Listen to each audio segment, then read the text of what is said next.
Hi అండి, అందరికీ నమస్కారం. నేను మీ డాక్టర్ హరి. భారతీయ శాస్త్ర సాంకేతిక శాఖలో ప్రాజెక్ట్ సైంటిస్ట్గా పనిచేస్తూ ఉన్నానండి. ప్రాజెక్టులో భాగంగా ఈరోజు తమిళనాడు రాష్ట్రంలోని కన్యాకుమారి జిల్లాలో నాగర్కోయిల్ డివిజన్లో సర్వేకి అయితే రావడం జరిగిందండి. అంటే భూగర్భ జల సర్వే మరియు జియాలజికల్ ఫార్మేషన్ గురించి మీకు ఎక్స్ప్లెయిన్ చేసే ప్రయత్నం అయితే చేస్తానండి. ఇక్కడ ఇందులో కనిపిస్తున్నటువంటి ఈ రాయి చార్నోకైట్ రాయి అంటామండి.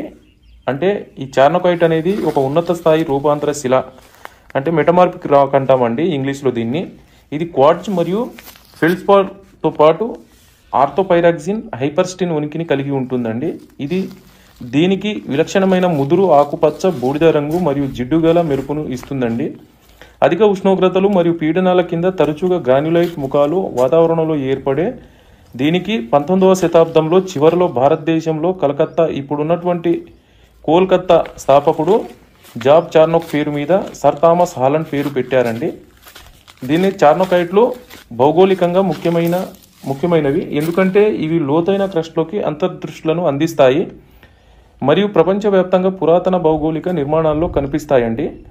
సో ఇది చార్నోకైట్ రాక్ అండి.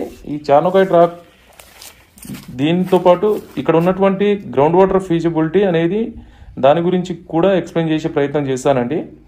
చార్నోకైట్ శిల ప్రాంతాల్లో భూగర్భ జల సామర్థ్యం సాధారణంగా తక్కువగా నుండి మధ్యస్థంగా ఉంటుందండి. వాస్తవానికి మన తెలంగాణ రాష్ట్రంలో అయితే ఇది సాధారణం కంటే అతి తక్కువ ఉంటుందండి.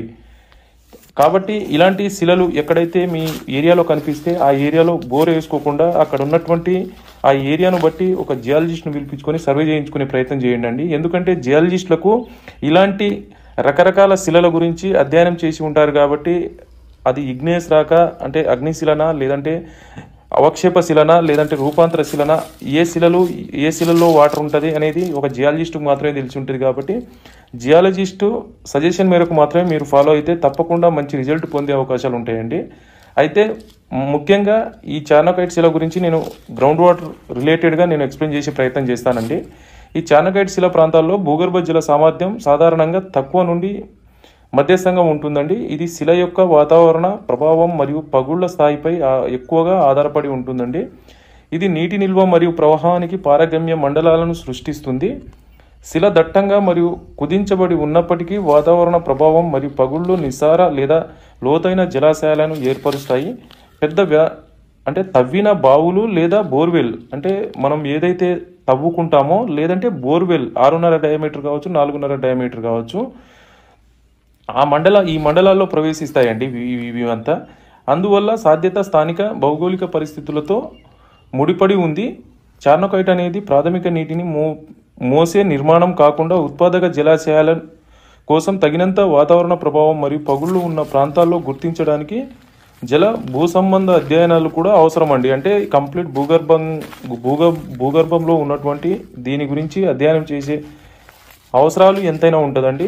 దీని గురించి మాత్రం డీటెయిల్గా మీకు ఎక్స్ప్లెయిన్ చేశాను అనుకుంటున్నా, అర్థమైంది అనుకుంటున్నా. సో ఇలాంటి శిలలు మీ ఏరియాలోకి నాకు కనిపిస్తే తప్పకుండా ఖచ్చితంగా జియాలజిస్టులను పిలిపించుకొని సర్వే చేయించుకునే ప్రయత్నం చేయండి. లేదంటే ఏదైనా డౌట్ ఉంటే ఒక ఫోటో లేదంటే వీడియో మీ దగ్గరలో ఉన్నటువంటి జియాలజిస్టుకు పంపించుకొని మీ యొక్క డౌట్లను క్లియర్ చేసుకోగలరని మనవి చేయించున్నానండి. So thank you.